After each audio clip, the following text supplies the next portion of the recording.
दोस्तों काफी सारी रिलीफ आई है 25 जून को। पिछले वीडियो में मैंने आपको दिखाया था, उसमें प्रेस रिलीज नहीं आई थी, अब प्रेस रिलीज आ चुकी है। क्या क्या वो बेनिफिट्स हैं आइए देखते हैं। टैक्स एग्जम्पशन, जी हाँ, सबसे पहले टैक्स एग्जम्पशन क्या लिखा है, many tax payer have received financial help from their employees and well wishers for meeting their expenses incurred for treatment of कोविड-19। कि बहुत सारे एम्प्लॉयज ने अपने एम्प्लॉयज को अमाउंट दिया कोविड-19 के ट्रीटमेंट के लिए। In order to ensure that no income tax liability arises on this account, it has been decided to provide income tax exemption to the amount received by taxpayer for medical treatment from employer or from any person for treatment of COVID-19 during financial year 19-20 and subsequent year। तो अगर आपको आपके employer से या फिर किसी भी और व्यक्ति से फाइनेंशियल ईयर 19-20 या उसके बाद के साल में, मतलब 20-21 में कोविड-19 की हेल्प के लिए आपको पैसा मिला है, 19-20, 20-21 और उसके बाद के भी ईयर्स उन्होंने बोला है, तो आपको टैक्स एग्जम्पशन मिल जाएगी। Unfortunately, certain taxpayer have lost their life due to COVID-19. Employers and well-wishers of such taxpayer has extended financial assistance to their family members so that they could cope up with the difficulties arising due to the sudden loss of the earning member of their family in order to provide relief to the family members of such taxpayer। तो उसमें बोला कि कुछ एक लोग expire भी हो गए, तो उनकी फैमिली मेंबर्स को हेल्प देने के लिए यह डिसाइड किया गया है कि exemption to ex gratia payment received by family members of a person from the employer of such person. तो अगर एम्प्लॉयर ने एम्प्लॉय जो कि एक्सपायर हो गया है उसके फैमिली को पैसा दिया है या फिर किसी और पर्सन से डिजीज की फैमिली को पैसा मिला है, तो फैमिली के हाथ में जो पैसा गया है उसकी भी एग्जम्पशन मिल जाएगी। The exemption shall be allowed without any limit of the amount received from the employer and the exemption shall be limited up to 10 lakh in the aggregate अवन। तो अगर एम्प्लॉयर से मिला है अमाउंट तो कोई लिमिट नहीं है, चाहे 10 लाख मिलो, 20 लाख मिलो, 50 लाख मिलो, लेकिन अगर अदर पर्सन से मिला है तो 10 लाख तक की एग्जम्पशन है। तो ये चीज आप पहले देखिए आपने, अगर आपको हेल्प मिली है, पैसा मिला है तो एग्जम्प्ट है। अगर आप डिजीज्ड हो, आप एक्सपायर हो गए हो, उसके बाद आपकी फैमिली को कोई पैसा मिला है तो फैमिली के हाथ में वो एग्जम्प्ट है। अगर एम्प्लॉयर से मिला है तो कंप्लीट, और अगर अदर देन एम्प्लॉयर से मिला है तो 10 लाख तक की एग्जम्पशन है। इसके बाद बहुत सारी टाइमलाइन इन्होंने एक्सटेंशन करी है।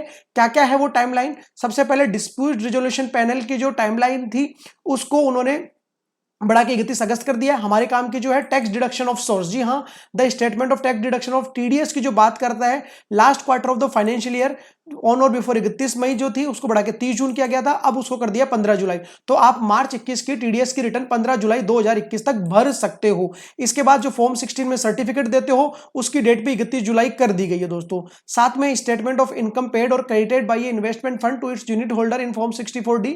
तो फॉर्म 64D की भी जो डेट है वो कर दी गई 15 जुलाई। अगेन 64C की भी 31 जुलाई कर दी गई है दोस्तों।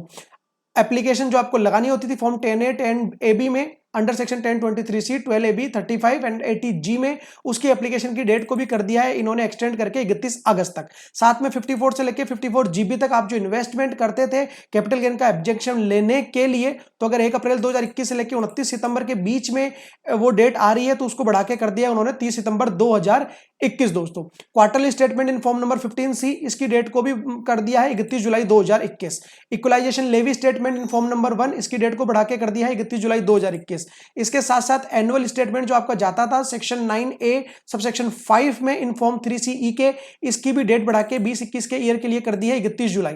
Uploading the declaration received from the recipient in form 15G और 15H, जिसकी लास्ट डेट थी 30 जून 2021, इसको किया गया, जो 30 जून 2021 के क्वार्टर के लिए आपको करनी थी 15 जुलाई तक, इसको बढ़ा के कर दिया गया है 31 अगस्त 2021 तक। Exercising of option to withdraw pending application file before the erstwhile income tax settlement commission under subsection 1 of section 245 हम इन फॉर्म 34BB। हाँ, तो जो आपको एक्सरसाइज करना था एप्लीकेशन विड्रॉ करने का फॉर्म नंबर 34BB में, उसकी डेट को भी बढ़ा के कर दिया है 31 जुलाई 2021। लास्ट डेट ऑफ ये पैन आधार लिंकेज की डेट को भी बढ़ा के कर दिया है 30 सितंबर। विवाद से विवाद स्कीम में जो आपको विदाउट इंटरेस्ट पेमेंट करना था उसकी को भी कर दिया है 31। लास्ट डेट ऑफ पेमेंट को कर दिया है 31 अक्टूबर 2021। Last date of payment of amount under विवाद से विवाद विदाउट एडिशनल अमाउंट, बिना किसी एडिशनल अमाउंट के 30 जून से बढ़ा के कर दिया है इसको 31 अगस्त।